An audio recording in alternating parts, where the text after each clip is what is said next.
Hey, so I watched Bradley Martin interview Mike Majlak, and about an hour and 40 minutes into the podcast, Mike says like, hey, I just want to address something about Bronny, and I just want to address Patrick Bet-David and all the people that are saying that people think it could have been in the Maxine that got what's his name, Bronny, in trouble. And he's just like, I hate the fact that Patrick Bet-David wants to have a discussion about that, and I hate the fact that people want to discuss that. And then he also said that the number one cause for death in sports for 20-year-olds or 19 or from a certain age range is heart attack. Now, maybe you think like, oh yeah, maybe he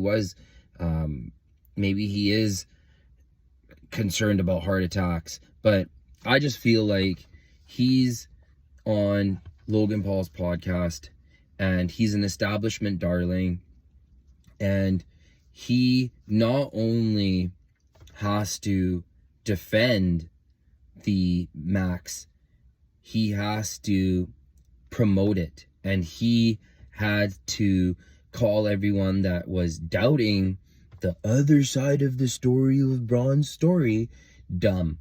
And to general people, they'll say like, oh yeah, that's just his opinion. But I have a feeling, this is in my mind, that he's sitting there in a like a police briefing room, and they're showing him slides or whatever, and they're telling him like, this is what it is. This is what we want from you. Not only will you not discuss the potential of what caused the heart attack or what's causing the heart attacks, you're going to defend it. You're going to defend it. And the thing that you're going to go after is freedom of speech, is people having opinion. You are going to go onto that podcast. You're going to say, hey, look, man, I don't like the fact that people are doubting the medical industry. I don't like the fact that people are having stupid conversations.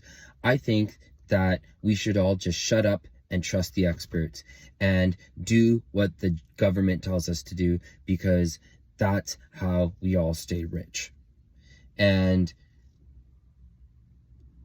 it's funny because if you look at Patrick Bet-David's whole shtick is that he came from Iran and that now he has all this freedom in a capitalistic society, when we all know there really is no capitalism, because the people at the top that should be bankrupt, they never go bankrupt. So the fact that he was so adamant on shutting down the free speech and that whole thing is just like, that's why when Logan Paul was having beef with Andrew Tate, he said the whole, I don't want to give a platform to that guy. Now, again, the junior barely thinking dead zombies will say, it's true, maybe you didn't want to give him a platform. But that's canned, trained talking points. That's what the Illuminati puts you in the room and explains to you, like, hey, this whole idea of free speech, the whole idea of the individual feeling like there's a community of people that feel the same way, needs to be stopped dead in its tracks. We can't have people thinking like, I thought I was the only one. You don't like this too? Oh, what? Like, no, you need to be a bullhorn for the narrative. And it's just funny to me because he's such a scummy kind of guy, because he's so rich. He's on the best podcast, one of them in the world, and he doesn't realize how stupid he looks in the sense that like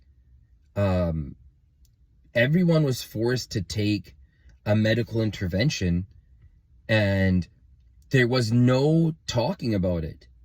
And he is just stupid. Like, how do you think people are gonna like you if an open discussion bothers you? Like, that's amazing. And he, again, I don't want to sound like I'm talking in circles, but I feel like this isn't his natural intuitive way of talking. This is trained deception. This is main brainwashing. And people like that feel like they're helping humanity and they're doing the Lord's work. And he said something super interesting where he's just like, I have all the connections. I have never had an issue with brand deals. I'm always offered 6 figures. Everyone that I've ever reached out to for a podcast has always been down with me. And then he always wants to go brag about how he's in the adult industry. I will give him one benefit though. He said that he didn't like having a lot of hookups with women because he felt like he was disgusting.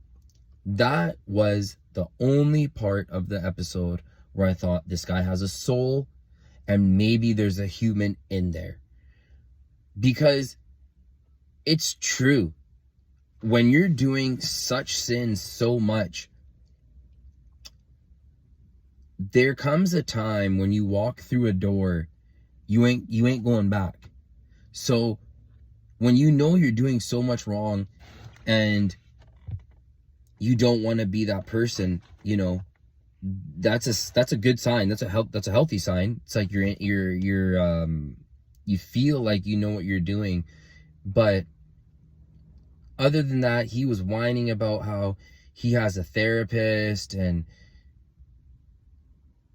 I know, like, oh, you can't say that you can't diss someone for going to a therapist, but it's like, oh, I don't feel confident. And no, it's like, you're on the biggest podcast with Logan Paul, the brand, the white boy, the blue-haired blonde darling. You are the screw up of the show.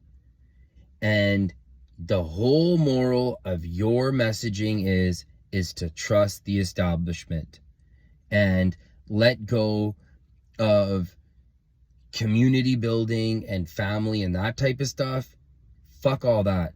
You stay focused on, being in the middle somewhere, being confused and trying, and yeah, just watch out for people like that. And Bradley Martin could have pushed back on him a little bit more, but Bradley knew too that this is the establishment. The establishment's here on my episode. The establishment's here on my podcast. What am I going to say to a guy like this? He couldn't even say the words, Bradley Martin, when he started saying, like, I don't like the fact that Patrick Bet David is having a discussion. Even Bradley Martin couldn't even really say what he needed to say when he was getting screwed over with his thing shut down. So Bradley Martin, he's cool too, but he's a little fence rider too. He wants to be, well liked and be in the industry and be an establishment guy, and he'll say, and people say, no, he's not like that, but he's more like that than he's not. And all these guys are greasy, and they're all fucking scumbags, and they all want to take everyone to hell, and they want to make sure you're there with them. Thank you, and subscribe.